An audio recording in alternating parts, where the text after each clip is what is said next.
Nascido em 1809, Charles Darwin foi um importante pesquisador que apresentou diversas questões pertinentes acerca da evolução dos seres vivos. Estudou medicina, mas desistiu do curso. O livro escrito pelo seu avô, intitulado Zoonomia, continha ideias básicas acerca da evolução, o que foi importante para o entendimento de Darwin, mas mais tarde foi apresentado ao capitão HMS Beagle, que o convidou para uma viagem ao redor do globo, com o objetivo de mapear a costa da América do Sul. Durante a viagem, colecionou e observou fósseis, rochas, plantas e animais, nos quais se baseou para criar a sua teoria. Antes da viagem, Darwin era criacionista, acreditava que tudo foi criado por uma fonte divina. Mas, durante a sua pesquisa, a sua mentalidade foi alterando-se. Porquê?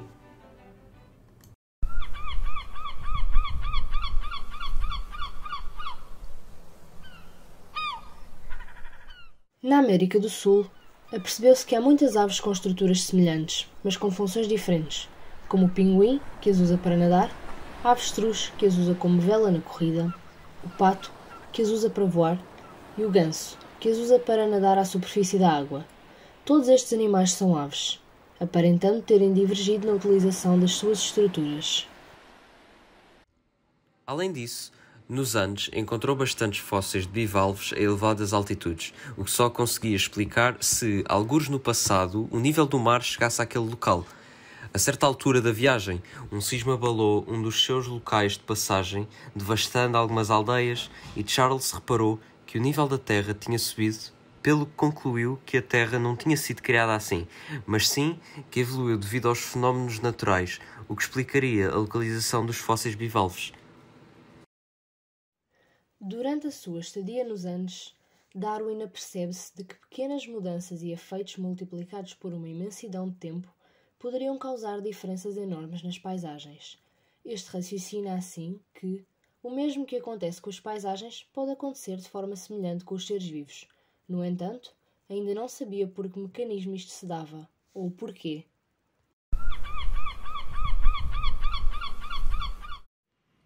Entretanto, no arquipélago dos Galápagos, Darwin entende que esta poderá ter tido origem em atividade vulcânica. Sendo isto, questiona-se acerca da existência da vida terrestre nestas ilhas. Teoriza assim que a vida terrestre poderá ter chegado lá da mesma forma que ele, através de uma longa viagem pelo mar, o que seria difícil para uma rã, mas fácil para um coco. Desta forma, este coloca a questão: poderão os animais ter mudado para chegar lá? Ainda nos Galápagos, recolheu muitos animais que preservou posteriormente através de taxidermia. Ao analisar os seus espécimes de aves, concluiu que estas, apesar de serem muito semelhantes, diferiam muito em relação à anatomia do bico. Questiona por este meio a origem destas aves. Será que estas aves derivaram da mesma espécie? Sabendo que estas ilhas foram colonizadas primeiramente por sabiás das Américas, significa que estes espécimes recolhidos e preservados ter-se-iam modificado a partir das primeiras.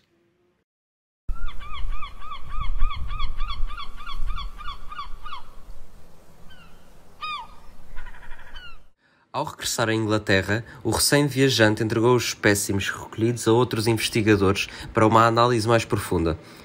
Estes afirmaram que os espécimes podiam não ser variedades de pássaros, mas sim diversas espécies.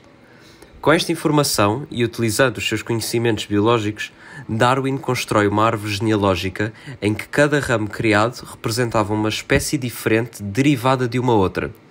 E todas as espécies encontravam-se assim relacionadas através de semelhanças anatómicas, com um ancestral comum. Mesmo conseguindo fazer estas relações, faltava-lhe saber o porquê destas divergências terem ocorrido. Qual seria a causa? Por muitos anos, Darwin não avançou com nenhuma teoria, pois não tinha nenhum esclarecimento nas suas dúvidas, abandonando desta forma os estudos relacionados com a sua viagem. Porém, ao ler trabalhos de Malthus, o economista, teve um momento de claridade. Malthus afirmava que uma espécie reproduz mais do que o que pode sobreviver. Um dia teremos tantos indivíduos que teremos de lutar por mantimentos, e os mais inteligentes e mais fortes sobreviverão, enquanto os mais fracos morrerão. Esta passagem foi, para Darwin, o fator desbloqueador. Percebeu que, na luta para sobreviver, as características mais vantajosas vão prevalecer e permanecer na descendência de uma espécie, enquanto que as menos vantajosas morrerão com ela. A partir disto, Darwin criou os princípios para a sua teoria evolucionista. Em suma, os princípios que Darwin adota na sua teoria são: a unidade evolutiva é a população. A população evolui através da seleção natural. Isto é, os indivíduos com características menos vantajosas, menos aptos, têm mais tendência a morrer cedo do que indivíduos com características vantajosas, mais aptos. Deste modo, há reprodução seletiva, ou seja, indivíduos com maior capacidade de sobrevivência irão reproduzir-se mais vezes, contribuindo mais para a população.